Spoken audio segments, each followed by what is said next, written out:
Hello, and thank you so much for spending your afternoon with us. Today, we have the great privilege of being in conversation with Jenny Erpenbeck, who's one of the most exciting literary voices in Europe, and her remarkable translator, Michael Hofmann. Their latest collaboration is Kairos, which is the book we're here to discuss today. Kairos, as many of you know, won the International Booker Prize last year, and it is an extraordinary novel about a relationship between two people set against the backdrop of the final days of the GDR. It is a book in which, the personal and the political are so inextricably intertwined. It is a book about how power operates both in the public sphere and the private sphere. And it's also really a book about how time kind of shapes our understanding of both love and history. To kick us off, I've asked Jenny and Michael to do a very short reading from the book. It's really just the first 10 lines of the book, but it will give you so much about what the book is about. So that's how I would love to begin this session. Hello. I'm also very delighted to be here. Okay, I'll read the first lines of the prologue. Will you come to my funeral? She looks down at her coffee cup in front of her and says nothing. Will you come to my funeral? He says again. My funeral? You are alive, she says. He asks her a third time. Will you come to my funeral? Sure, she says, I come to your funeral. I've got a plot with a birch tree next to it. Nice for you, she says. 4 months later, she's in Pittsburgh when she gets news of his death. It's her birthday, but before she gets any congratulatory calls from Europe, she gets his son, Ludwig, on the phone saying, Dad died today, on her birthday. So these are the opening lines of Kairos. And I think, will you come to my funeral is, at the outset, it's a very caring question, but at the same time, to me, it kind of captures the central tension of this novel because it is also a masterclass of psychological manipulation. So, Jenny, maybe you can walk us through how you chose to begin at this point, several years after the contents of the novel, and how she reflects back on those years. First, when I wanted to, when I started writing the novel, I would jump right into the story itself without having a prologue. And then after a while, like after 30 pages, I got the feeling that something is wrong. And the story cannot just be told as if we were living at this time, either like me and the reader. And then I just tried out to have a prologue like this, looking backwards from the point of view 30 years later. And then everything felt right from this moment on because it became clear to me, the prologue is not a new invention. So there were prologues also before mine in the world of books. But in a way, I had to go through this process of becoming clear about that this is a book in which memories are checked again, and this can only be done with a certain distance of like a distance in terms of time. And the main question in the book is how do things look like, and what are they about in truth? And this is something that has to do with a reflection, and so I came to have this prologue. And there's also an epilogue, and there's also something in between the two halves of the book. So these are the three moments in which Katharina, the main character, the female one, she is like 30 years later, older than the young Katharina in the story of the book itself. And from the opening scene, let's peel back a little bit and talk about the title, Kairos. Kairos is the Greek god of opportunity, of time, of a little bit of luck, maybe. How are these concepts also central to you? And of course, you know, it's a title that doesn't need to be translated, right? So maybe, Michael, you can also talk about how you felt about the title itself. Sure. I mean, I did a little Greek at school, and I knew before the book what Kairos is, although there's a lovely description of him with a little heart shop at the front, and then the sleek, bald back of his head. So when he's gone, he's gone. But I remember the publishers, their sort of jaws falling when they heard the title, because it doesn't have a great deal of currency in English, and in fact, one of the things the book has done is to make its title famous.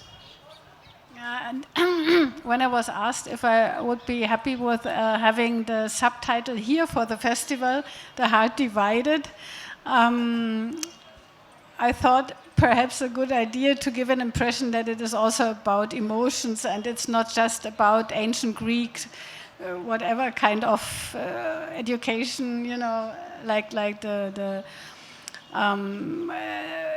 you know, the people who are connected to the ancient Greek world are perhaps a bit an exclusive community, and this was something my publisher was also discussing with me, that like it would the title would exclude so many people who are not like familiar with this kind of culture. But I thought on long term they will know what Kairos means. And I even saw some insurance companies here and there that are named Kairos, and I even saw it on the market in Kerala, where I've been. On the big old market, there was one store named Kairos, and of course I took a photo, or we took a photo with us in front of the store. So Kairos is not too far away, but of course the Heart Divided gives an impression of what it is about, that it is like a love story, and that it has to do with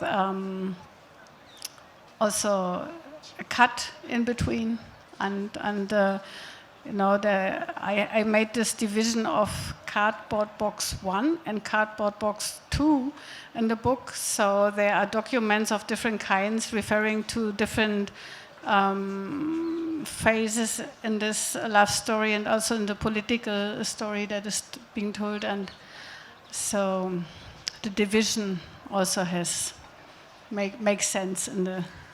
That kind of gets us to the heart, as it were, of my next question, which is, in just the last sentence that you spoke, you used both the words a love story and a political story. And of course, these two, I mean, there is something fascinating happening in Kairos where it is impossible to separate the intimate from the historical.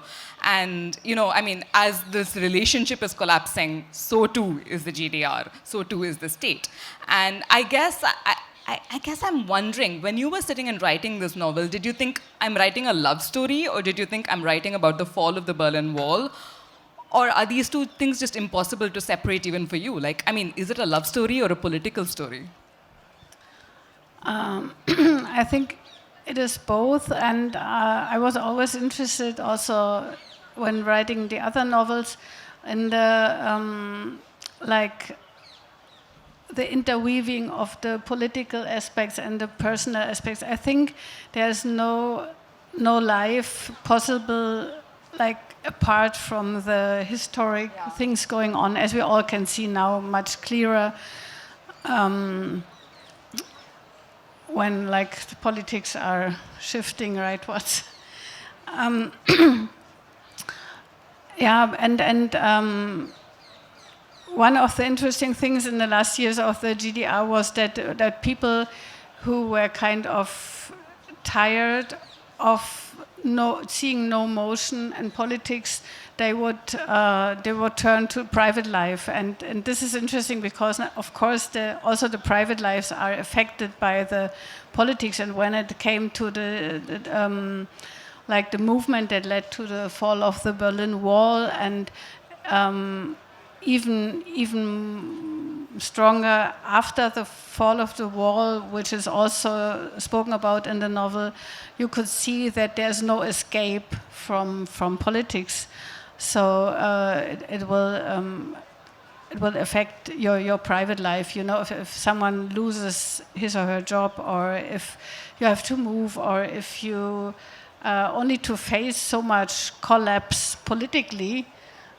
So people would ask me, why isn't Katharina leaving Hans much earlier? And I would always used to say that if there's so much collapse everywhere in any concern, it's even harder to give up the personal relationship, even if it's a difficult one. I mean, this is exactly how I felt. The reader in me was screaming for Katharina to leave Hans. And I kept thinking, my God, this woman is young, she's beautiful, her whole world is about to open up. And there's this incredible, frustrating and repetitious quality to desire that you bring into the novel that I found so addictive almost to read, you know, like I wanted to keep going into it, but at the same time in my head I was screaming for her to leave him. And I wonder if you can talk about how you built up that relationship between Katharina and Hans.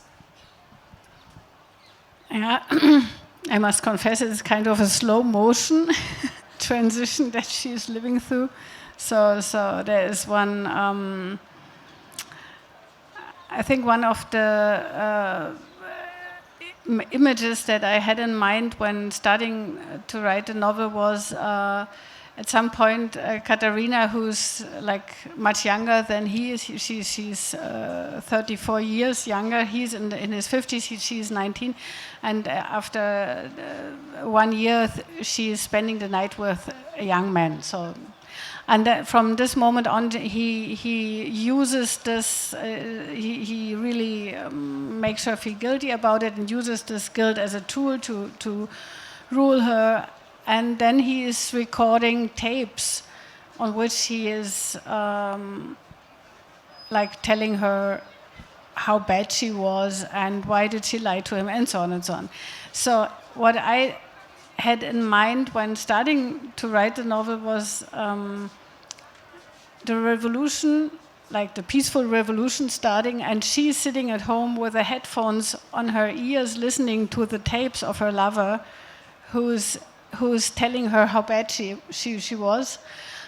So this is like he's creating a hermetic space in which he keeps her. And while outside there's so much going on politically, and there's so much change, and there's so many new things to face, and while her friends are outside on the street doing this and that demonstration or meeting, she's just busy with this private relationship.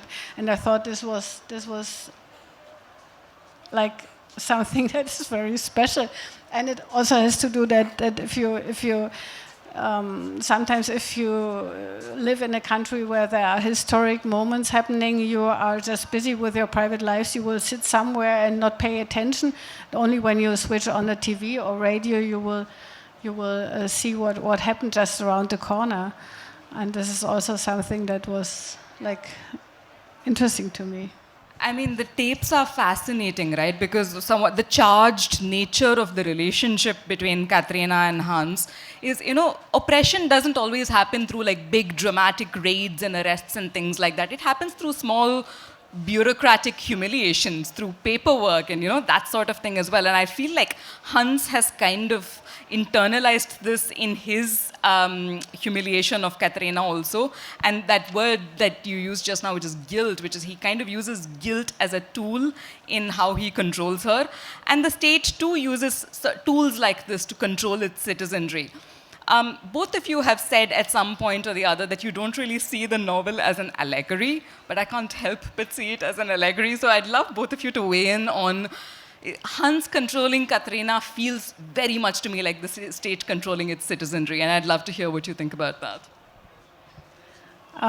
You know, we like to keep control on our readers. So we don't want you to think what you are thinking. You know, we know better. We know better, and we are taking care of you. You know, the nice thing about writing novels is that a big part of having it in the world is that the reader makes something out of it. So you please feel free to think whatever you think. But of course there are some parallels in it. But it's not. And perhaps this is also what Michael meant when he said that it's not an allegory. It's not like having a recipe and then you will write a book and say like, aha, Hans is controlling her and the state is controlling its citizens, and it's not that easy, and it wouldn't make sense if it were that easy. So it's interwoven, and it's also a question of time and of like also the to compare it to what people were hoping in the beginning of this state. So I could see that here is a strong communist movement, and there's a lot of thinking about the failing of these ideas, and it's even some connection to the Soviet Union in the 30s. It's much bigger. It's not only like the East German state collapsing at some moment, but it's also about making these connections between times, hopes, and failings. So this is perhaps what we meant by just refusing this word allegory. I mean, it's sort of bigger than that. I mean, and things happen sort of interchangeably, and it really, I mean, especially in the second half of the book, it almost becomes, and I can remember from translating it that it was, I didn't know what was going to happen next, and I didn't, it had long since ceased being about the couple, and it was about sort of the rest of life or something like that, and I mean, I think anything as sort of as confining and sort of, I'd just say confining as an allegory, it seems sort of wrong for the book. And I realized too, will you come to my funeral? That always had seemed full of pathos and pity, but actually it's about as controlling a sentence as any in the book. And that dawned on me really very, very, very late. To other quicker readers, see this kind of thing much quicker. I'm afraid this is one of the book, when you come to the end of it, you have to start anew because of some reason that I won't tell you now. Absolutely. So much of, we just talked about control and surveillance, and so much of the narrative around this time period is about control and surveillance. But what your novel also does is it gives us some incredible cultural textures about a very rich intellectual life, about art and culture and literature and music. And, Hans's seduction of Katharina involves introducing her to the world of music and literature as well. So I wonder if you can tell us, because you both also have some personal experience, I wonder if you can tell us a little bit about some of the cultural artifacts of this time period that are probably widely misunderstood. Yeah, I think it's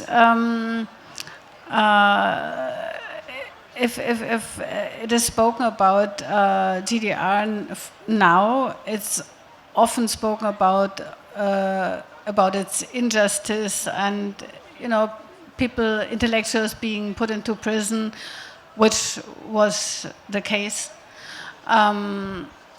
So there was very little spoken about that life still went on, and that not for everyone the pressure, the political pressure was like to be felt in every moment of the life.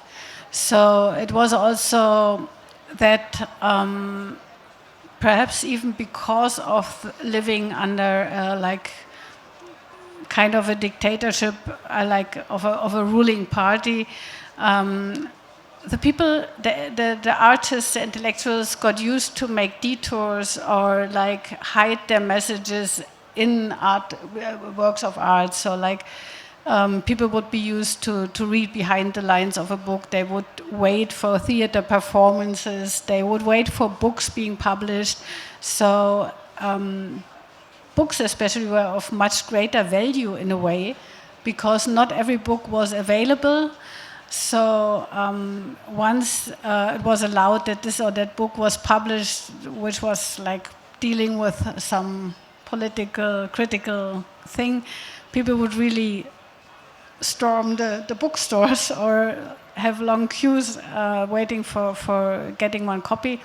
And I think also the time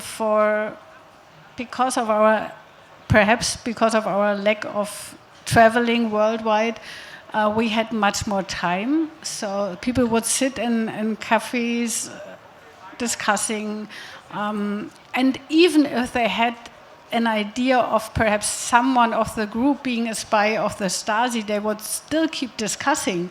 Yeah. So it was not all about fear. It was also about like, okay, whoever it will be, you cannot stop talking. You cannot stop talking. And you cannot have this distrust in all your friends. At some point you just don't pay attention to it anymore. So I remember us making phone calls, and whenever we would say something critical about the government, we would say hello to the comrades, like spying on us and perhaps recording the call. So it was not all about tragedy. It was also about resistance in a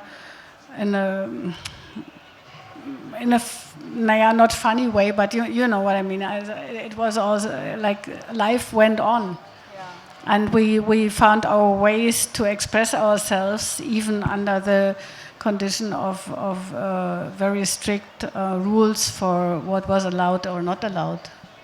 And I mean, to me, Hans in particular seems to look upon this time in a very different way from Katharina. And, you spoke about the 34-year age gap between the two of them. And to me, another one of the themes of this novel is the dramatic age gap, not just as the relationship between an older man and a younger woman, but also as a generation gap.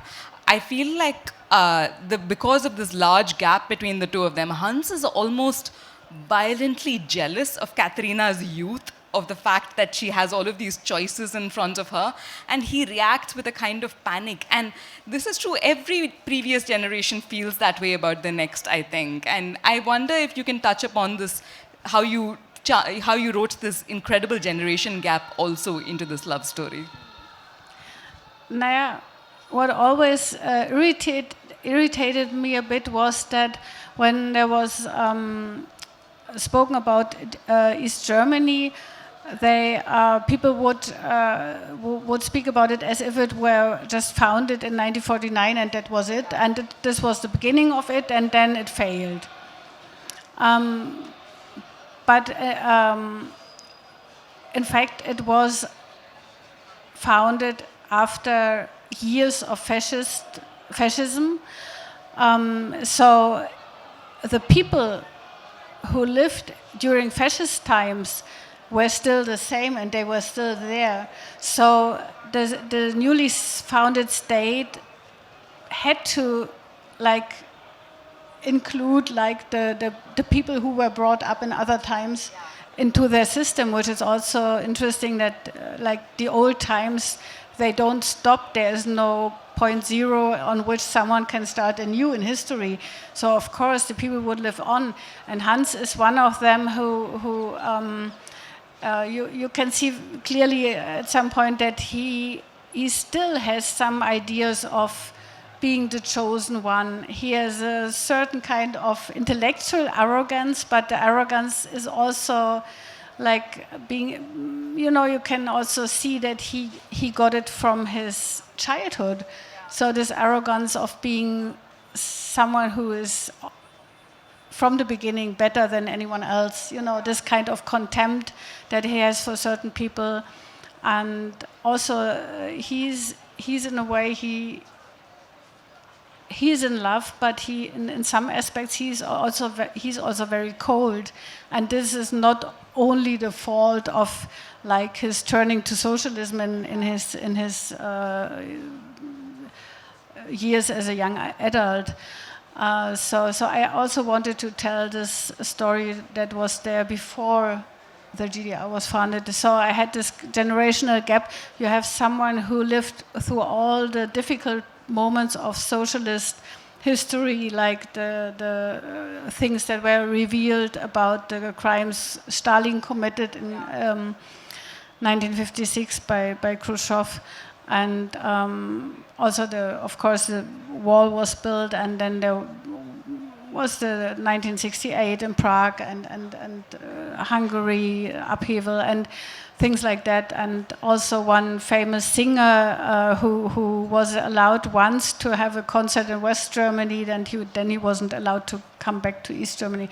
And many intellectuals would leave the country after that. And so he knows about all this, while Katharina is kind of innocent, and she it was not her path.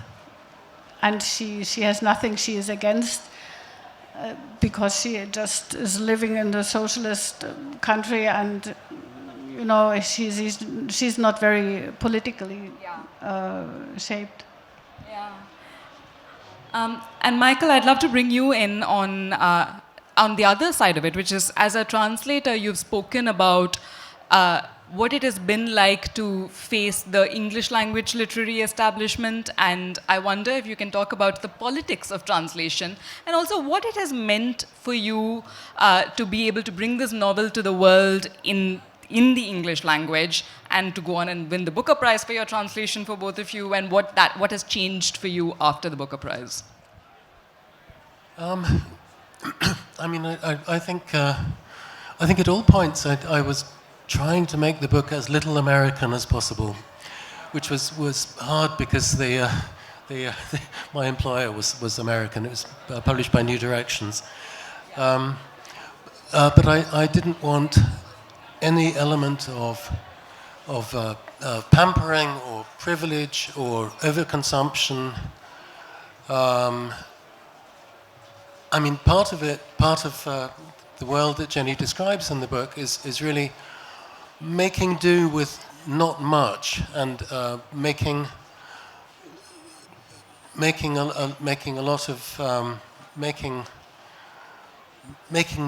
of what you have. So it doesn't seem like a book that's full of privations. And in fact, it shows a kind of a secret garden, something like that, and the great faith in privacy, in private life, in secrecy, which then turns out not to have really been possible after all. And I think to some extent then British English was my friend. The language of innuendo, the language of nods and winks, of secret communications, and there seemed to be a kind of congruency then between British English and Kairos. And what has changed for you both after the Booker Prize win? I think probably not very much. I think I'm still a sort of driven person, and want to work and want to produce books that nobody much wants, and I will. That's how I would like to be allowed to continue. But look at the audience. I think something changed also for him. So one of the really fascinating things I discovered while I was researching you both as well is that, Jenny, your mother was a translator, and Michael, your father was a novelist.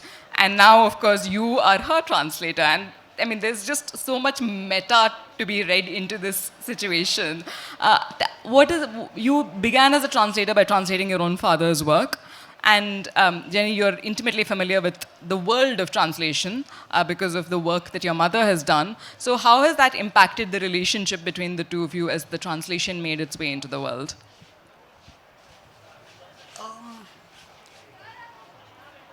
I don't know. I think we have a sort of superior understanding of dynamics. Family dynamics. Yeah, in a way we are like, we are our parents, aren't we? In a way. But, he changed gender. No, you are writing yourself. So I think we are a good example of being a mixture of both. And in a way, it's like you want to be part of the family, also in the sense of like living on what they started. And then the difficult question is that you also want to be your own personality, and you want to find your own way, and you want to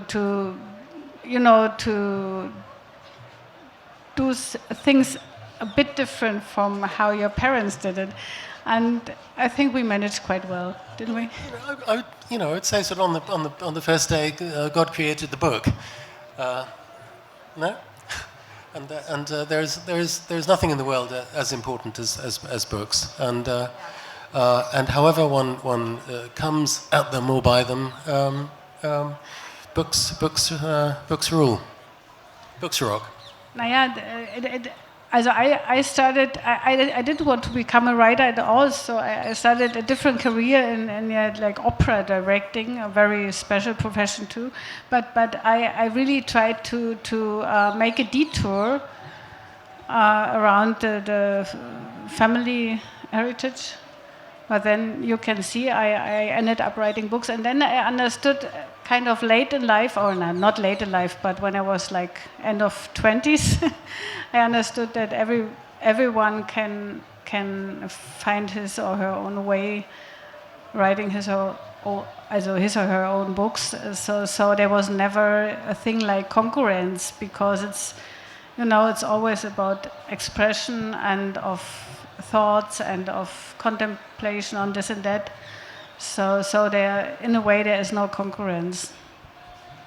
So before I open this out to the audience, let me thank the great Jenny Erpenbeck and Michael Hofmann for this wonderful conversation. If you haven't read Kairos yet, I strongly, strongly urge you to. It is a really unflinching portrayal of a relationship between two people. And one of the things I learned from it is that power operates exactly the same way in the bedroom and in the nation. And that is really a remarkable thing. So thank you both. And let's open this out to the audience. If you have so I think there's a lady in the third row here.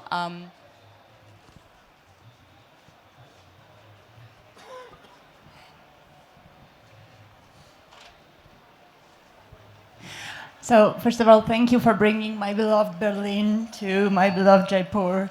I'm very happy to meet you. My question is, what does Jenny Erpenbeck and your generation miss about German Democratic Republic, and what you don't find in the unified Germany? Thank you.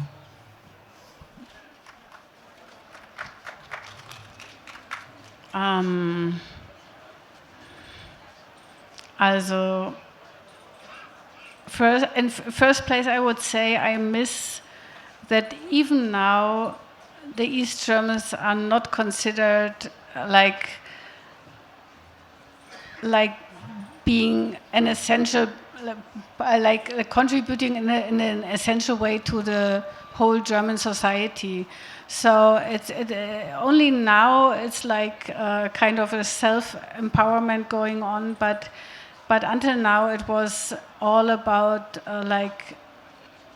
we have been the ones who made all the mistakes, who have been the idiots who could stand this government so long. It was not like a unification of two equal partners, but it was like we have to be the ones who are grateful to be added to the Western society. And of course, many people voted for becoming a part of the Western society, but without knowing that they would afterwards often feel like second-class citizens. Many people told me that they wouldn't speak about their East German past, things like that. So, and what I really miss is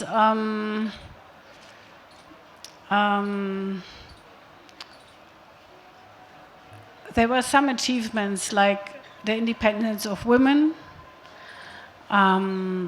because the women, like almost 90%, were working themselves, so they could make their decision about a husband, and you know, they were free.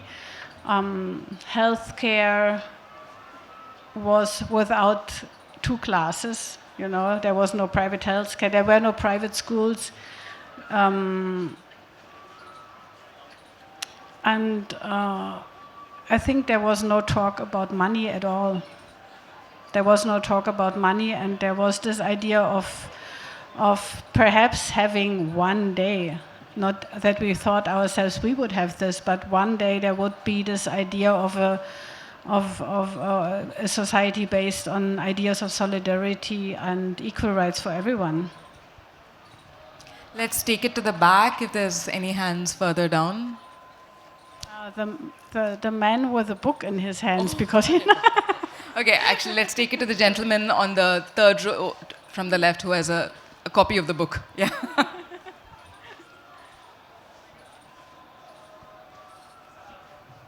Hello.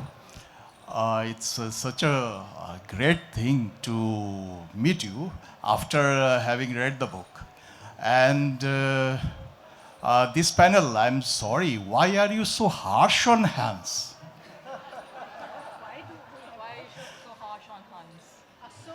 Because No, we like him. We like yeah, you him. do. But your book says that you do like him, and it is a very complex relationship. I think the allegory side is very minor. Yeah. I don't know how many people have read the book. It's the relationship, and we have heard so much criticism of Hans. What about the criticism of Catherine? And what's wrong with, nothing wrong with Catherine or with Hans. That is the, okay. In India, it is very difficult for us to grasp such a relationship. But what I found is the beauty of the strangeness of your novel. And thank you so much for what you have written.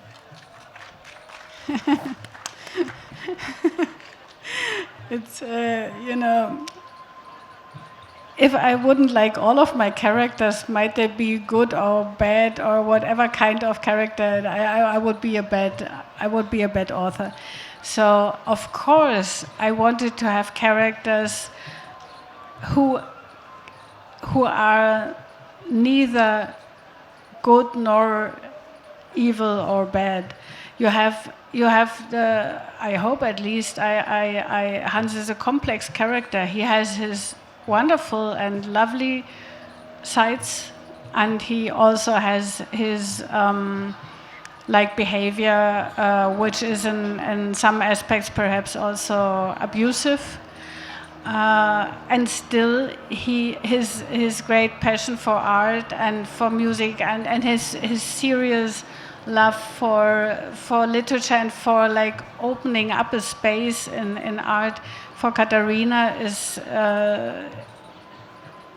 a great thing, and it's very important to her, and it of course also makes her staying.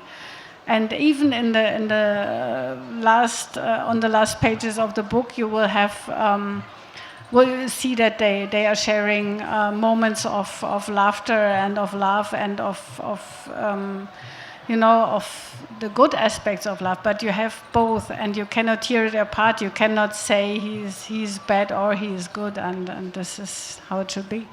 I wonder, Jenny and Michael, if you can tell us if men and women have responded very differently to this novel?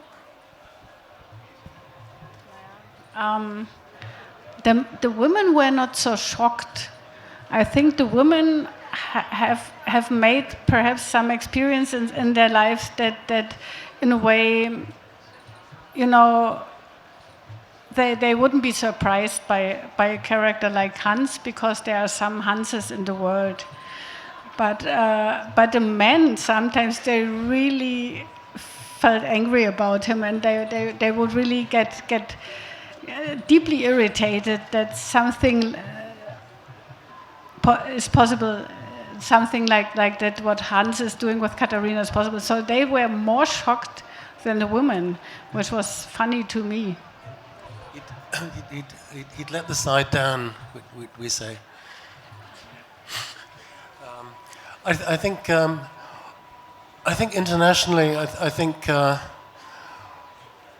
such a term as sort of abuse or dysfunction has kind of come in really to end all debate and to make something seem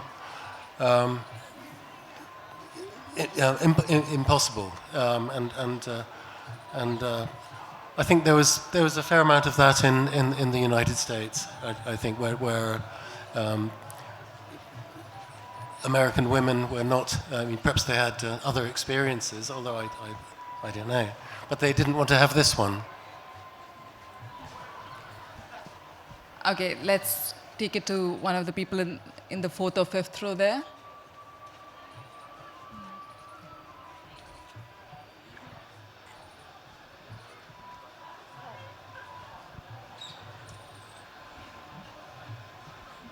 Question for Jenny Erpenbeck.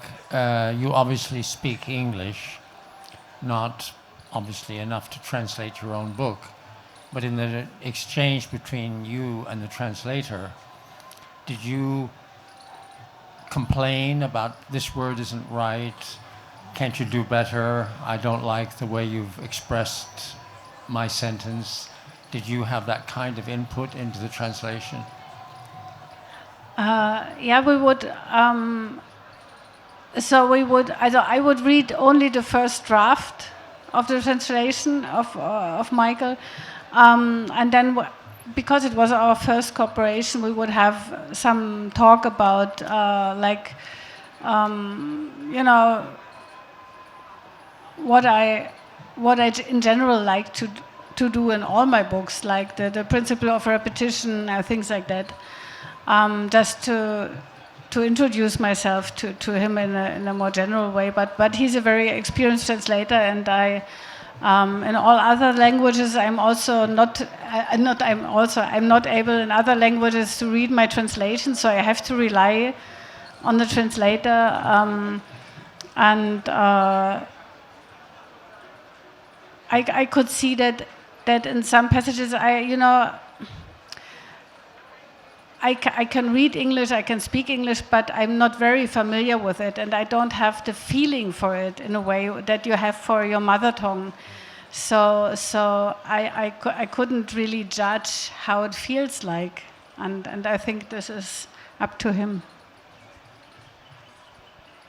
I think we probably have time for one more question, if there is. I think the lady here. The lady here. The lady on the right side. Thank you very much. I couldn't help wondering about Katharina's parents' role, because they are there and they are not there.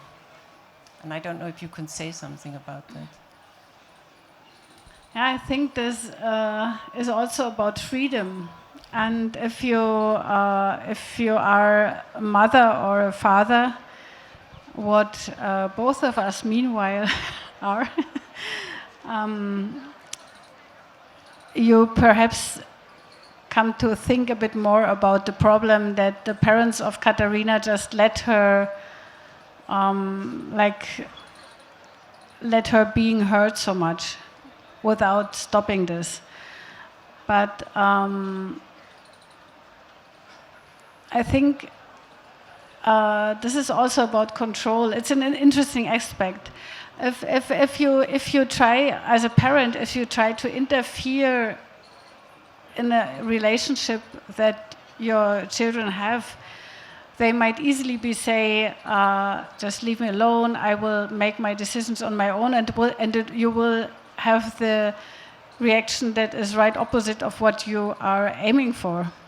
So I think the freedom is part of life experience. So even the bad experiences contribute to you becoming a character. And of course, it's always a very thin path, and parents can only hope for their children to have been brought up in a way that they have enough strength to get over difficult moments in life, and that they will make their own right decisions to get through it. Thank you very, very much. And thank you to this wonderful audience. Ladies and gentlemen, Jenny Erpenbeck and Michael Hofmann and Kairos. I believe they'll be signing copies after this, so please make sure to get your copies signed. I'm going to get mine signed right now.